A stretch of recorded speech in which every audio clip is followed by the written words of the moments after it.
या ठिकाणी आपण सगळे लोक एकत्रित आलो आहोत आणि जेव्हा जेव्हा दिल्ली संकटात असते त्यावेळी मराठी माणूस हा दिल्लीच्या मदतीला येत असतो। आपल्याला माहिती आहे दिल्लीचेही तख्त राखीतो महाराष्ट्र महाराज आणि म्हणून आज ज्यावेळी दिल्लीमध्ये एक कुशासन आपल्याला पाहायला मिळत आहे, एक भ्रष्टाचार अनाचार दुराचार यांनी भरलेलं शासन आपल्याला पाहायला मिळत आहे आणि ज्यावेळी देशाचे यशस्वी प्रधानमंत्री माननीय नरेंद्र मोदीजींनी बदलाचा नारा दिलाय, बदलाचा आता परिवर्तनाचा नारा दिलेला आहे, आपदा नहीं सहेंगे हा नारा दिलेला आहे। त्यावेळी माननीय मोदीजींच्या नाऱ्याला पहिला प्रतिसाद जर कोणी देईल तो माझा मराठी माणूस देईल, हा माझा मराठी विश्वास। मी नुकतंच पानिपतला जाऊन आलो आणि आपल्याला पानिपतचा इतिहास माहिती आहे की पानिपतची लढाई याकरता झाली होती की अहमदशाह अब्दाली ज्यावेळेस भारतावर चालून आला होता आणि भारतावर चालून आल्यानंतर अहमदशाह अब्दालीने ज्यावेळेस दिल्लीवर राज्य करण्याचा मनसुबा तयार केला त्यावेळी दिल्लीच्या तेव्हाच्या मुघल साम्राज्याने मराठ्यांना पत्र लिहून मदत मागितली आणि सांगितलं दिल्ली वाचवण्याकरता तुम्ही या ठिकाणी या आणि दिल्ली वाचवण्याकरता मराठे त्या काळामध्ये या ठिकाणी आले होते आणि त्यावेळी मराठ्यांची फौज ही अहमदशाह अब्दालीने बघितली त्यावेळी अहमदशाह अब्दालीने पहिल्यांदा तहाचा लखोटा पाठवला आणि सांगितलं की सिंध पंजाब आणि मुलतान हे तीन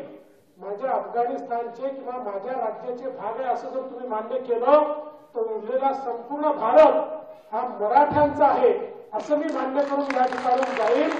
अशा प्रकारचा तहाचा लखोटा त्यांनी पाठवला होता। पण मराठे कधीही स्वतःचा विचार करणारे नव्हते। छत्रपती शिवरायांनी मराठी माणसाला वैश्विक विचार करायला शिकवलं होतं, त्यामुळे मराठ्यांनी त्यांना सांगितलं की अटकेपर्यंत राज्य हे हिंदवी स्वराज्य आहे, त्यामुळे काही झालं तरी मुलतान पंजाब आणि सिंध तुला देणार नाही आणि म्हणून या ठिकाणी पानिपतची लढाई मराठे लढले। पानिपतच्या लढाईमध्ये जरी पराभव झाला तरी 10 वर्षामध्ये पुन्हा एकदा महादजी शिंदेच्या नेतृत्वात दिल्ली जिंकण्याचं काम हे मराठ्यांनी करून दाखवलं। हा इतिहास मराठ्यांचा आहे आणि म्हणून मला असं वाटतं की आज पुन्हा एकदा ज्यावेळी ही दिल्ली इथल्या कुशासनामुळे कुप्रशासनामुळे संकटामध्ये आहे, ज्यावेळी देशाचे प्रधानमंत्री माननीय नरेंद्र मोदीजी हे विकसित भारत तयार करतायत आणि विकसित भारतामध्ये भारताची राजधानी जर अविकसित राहिली, भारताची राजधानी ही जर झुग्गी झोपडीने भरलेली राहिली, भारताची राजधानी ही जर प्रदूषित राहिली आणि ज्या आमच्या पवित्र नद्या आहेत त्यातली आमची यमुनाजी ही अशीच प्रदूषित राहिली तर विकसित भारताचं स्वप्न पूर्ण होऊ शकणार नाही। आणि म्हणून विकसित भारताचं स्वप्न पूर्ण करायचं असेल तर दिल्लीचं सरकारही मोदीजींच्या हातीच आपल्याला द्यावं लागेल। ते मोदीजींच्या हाती गेलं तर निश्चितपणे हे परिवर्तन होताना आपल्याला दिसेल। आज आपण पाहतोय गेल्या 10 वर्षामध्ये ज्या प्रकारे आपल्याला वेगवेगळ्या प्रकारची आश्वासनं दिली होती, खोटं बोल पण रेटून बोल अशा प्रकारचं जे सरकार आपल्याला पाहायला मिळालं।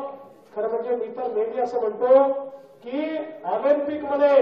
एक स्पर्धा खोटं बोलण्याची आणि एक स्पर्धा भ्रष्टाचाराची ठेवली, दोन्ही पक्ष हे दिल्लीच्या आपच्या सरकारला आणि आपच्या नेत्यांना जातील। अशा प्रकारे बेमालूमपणे खोटं बोलायचं